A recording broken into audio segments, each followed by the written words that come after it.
We are now going to turn to our final speaker of the evening, Peter Hitchens. Peter Hitchens is a journalist and author, currently a columnist for the Mail on Sunday. He's been a resident correspondent in Moscow and Washington and has visited 57 countries on assignment, from North Korea to the DRC. His latest book, A Revolution Betrayed, is about the destruction of state grammar schools and the resulting effects on the education system. Peter, the floor is yours.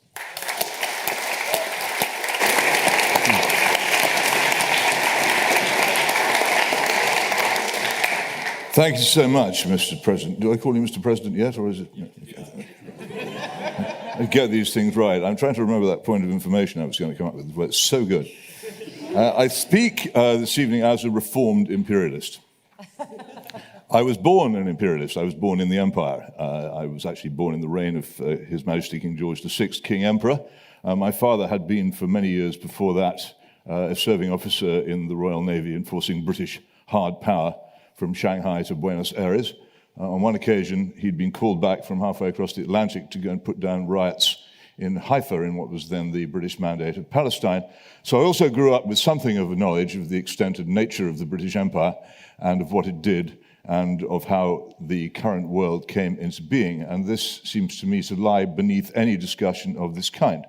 The task of all intelligent people discussing any of these matters is surely to penetrate the disguises in which history advances itself.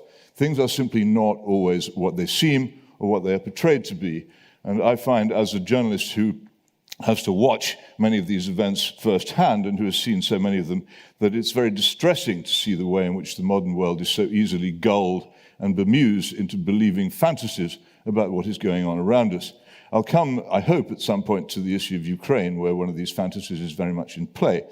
But here we have a very major problem. All of the crises in which we intervene have long, deep roots. Some of them are even longer than I'm prepared to go back into. But take, for instance, Afghanistan. Two members of my close family were actually involved in the fighting in Afghanistan, and I therefore feel I have a rather strong stake in it.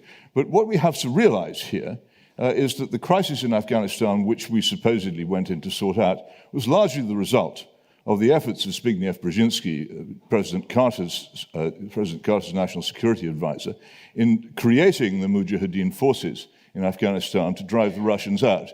The very same Mujahideen forces which we then found ourselves confronting as our bitterest enemy.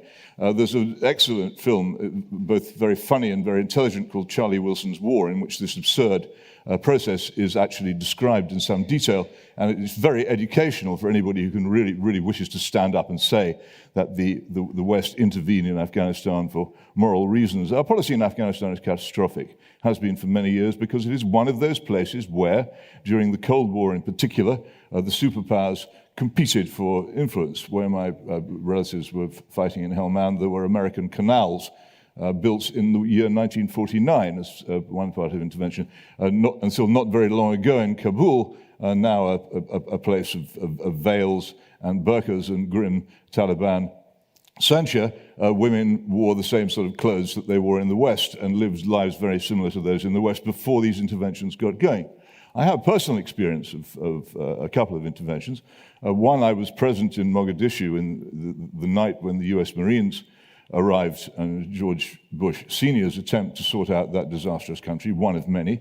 What I learned there was, again, this had at one time been an extremely prosperous and settled country. It now has a huge diaspora of highly intelligent and educated people who can't live there anymore because of the disastrous interventions by East and West to try and take control of it, and has sunk from the level of say, a highly civilized city in Mogadishu to a very, very dangerous slum. I saw that.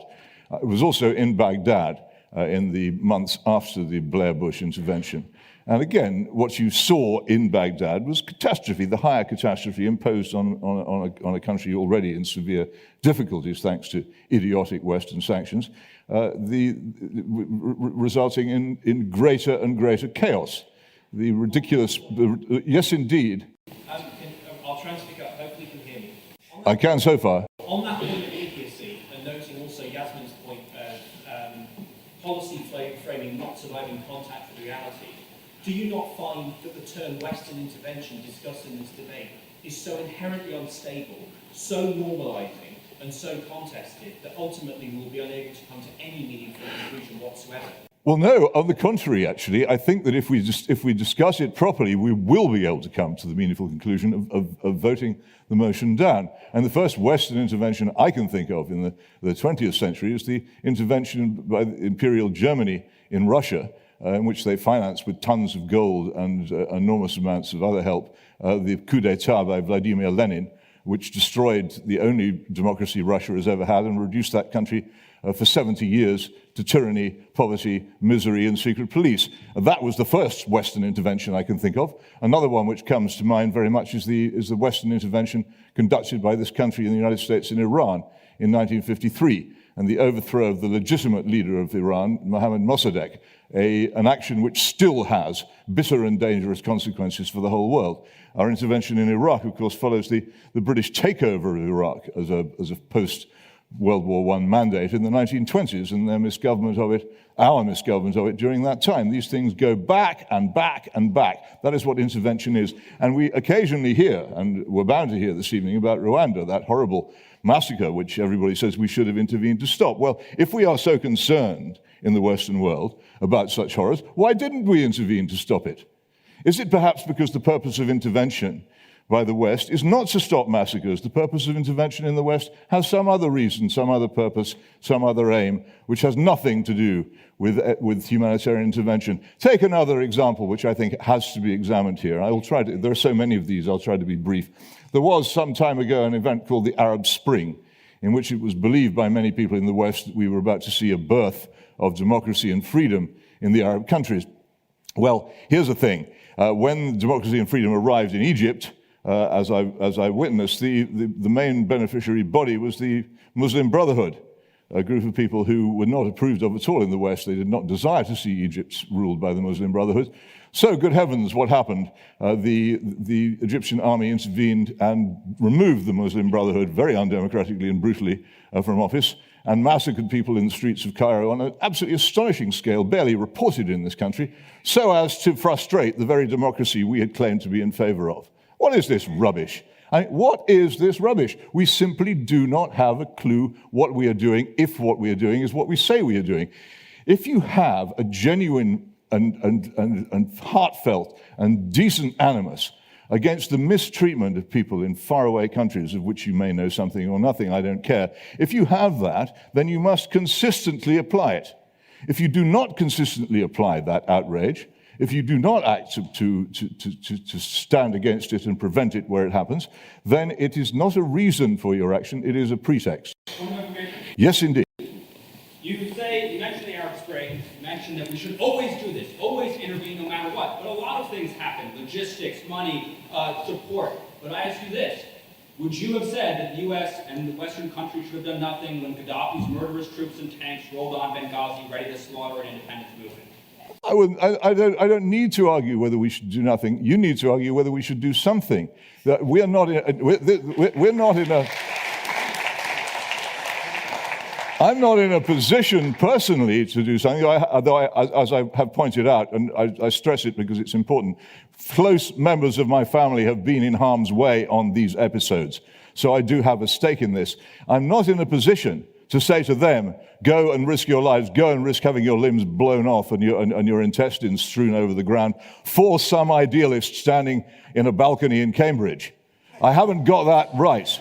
It doesn't exist. If you really seriously want to send people on these expeditions, I suggest strongly that you need a more consistent, well-worked out, historically informed, and frankly decent belief in what it is that you want to do. Now again, if we actually had managed to achieve the modern liberal democracy which we claim to want in Afghanistan, and it elected a Taliban government, which immediately voted to impose the burqa and all kinds of other Islamic strictures on that country, what would we do? Would we say, congratulations on your democracy, you get on with doing that? Or would we say, no, actually, you can't do that and intervene again? Is this consistent? Of course it's not. It has no consistency. That is why I say it's a pretext. Now, an awful lot, I have to finish with this because it's a point which I almost alone make in this country, and it's so vital that people at least hear it made in a country which has almost entirely ceased to debate anything adversarially in the past few months. In Ukraine, we are told that what we see is a brutal Russian invasion of Ukraine. And indeed, we do see a brutal Russian invasion of Ukraine. No question of that, one which is indescribably filthy and which nobody can defend. But did that invasion simply come out of nowhere? Well, no, it didn't. The whole point about that invasion was that it was the result of many, many years, going back at least to 2008, of systematic